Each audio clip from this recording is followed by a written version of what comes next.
కుబేరుడు ఎవరంటే అందరికీ ముందుగా గుర్తొచ్చేది టెస్లా అధినేత ఎలన్ మస్క్. కానీ ఇప్పుడు ఆయన రెండో ప్లేస్ కి పడిపోయారు. ఆయన స్థానాన్ని ఆరకల్ సంస్థ చీఫ్ లారీ ఎలిసన్ భర్తీ చేశారు. బ్లూంబర్గ్ బిలియనియర్స్ ఇండెక్స్ ప్రకారం సెప్టెంబర్ 10న ఆరకల్ షేర్స్ లో 43% పెరుగుదలతో ఎలిసన్ సంపద $393 బిలియన్ చేరింది. మస్క్ సంపద $385 బిలియన్ తగ్గింది. ఈ మార్పు ఆరకల్ యొక్క ఏఐ డ్రైవెన్ గ్రోత్, మస్క్ కంపెనీల షేర్స్ పతనం వల్ల చోటు చేసుకుంది.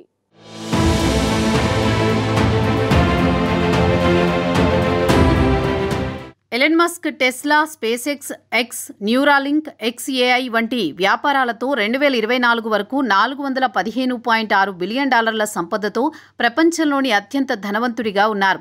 టెస్లా ఎలక్ట్రిక్ వాహన రంగంలో అగ్రగామిగా ప్రపంచ మార్కెట్ను శాసిస్తోంది. స్పేస్ ఎక్స్ $400 బిలియన్ విలువైన స్పేస్ ఎక్స్ కంపెనీగా అంతరిక్ష రంగంలో సంచలనం సృష్టించింది. 2022లో ట్విట్టర్ను $44 బిలియన్ కొనుగోలు చేసి ఎక్స్గా మార్చిన మస్క్ సోషల్ మీడియా రంగంలో కొత్త వరవడి సృష్టించారు. అయితే 2025లో చైనా ఎలక్ట్రిక్ వాహన కంపెనీలు ముఖ్యంగా BYD, నియో, టెస్లాకు తీవ్ర పోటీ ఇచ్చాయి. దీంతో టెస్లా షేర్లు 20% పతనమయ్యాయి. మార్కెట్ షేర్ 15% తగ్గింది. స్పేస్ ఎక్స్లో లాంచ్ డిలేలు, నాసాతో రెగ్యులేటరీ సమస్యలు మస్క్ సంపదను $385 బిలియన్ తగ్గించాయి.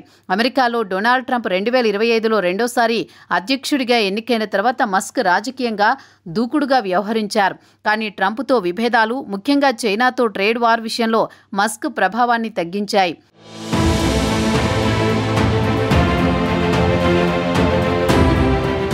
ఇదే సమయంలో ఒరాకిల్ సంస్థ అధినేత లారీ ఎలిసన్ 80 ఏళ్ల వయసులో $393 బిలియన్ సంపదతో ప్రపంచ కుబేరుడిగా అవతరించారు. Oracle database, software, cloud computing రంగంలో దిగ్గజ సంస్థగా ఎదిగింది. 2025లో ఏఐ బూమ్ వల్ల షేర్లు 43% పెరిగాయి. Oracle AI driven cloud services, OpenAI, సాఫ్ట్ బ్యాంక్తో $500 billion data centre project Ellison సంపదను ఒకే రోజు $101 బిలియన్ పెంచింది. ఒరాకిల్లో ఎలిసన్ 40% షేర్లున్నాయి. ఇదే సమయంలో ట్రంప్కు మద్దతుగా వైట్ హౌస్ను సందర్శించి ఏఐ డేటా సెంటర్ ప్రాజెక్టులను ప్రకటించారు. ఈ రాజకీయ సాన్నిహిత్యం ఒరాకిల్ గ్రోత్తో కలిసి ఎలిసన్ను నెంబర్ 1 స్థానానికి చేర్చింది. బ్లూంబర్గ్ ప్రకారం ఎలిసన్ సంపద $393 బిలియన్ ఉండగా మస్క్ సంపద $385 బిలియన్ ఉంది. అయితే ఫోర్బ్స్ మాత్రం మస్క్ $415.6 బిలియన్లతో ముందుందని చెప్పినప్పటికీ ఒరాకిల్ షేర్ సర్జ్ ఎలిసన్ను ముందుకు తీసుకువచ్చింది.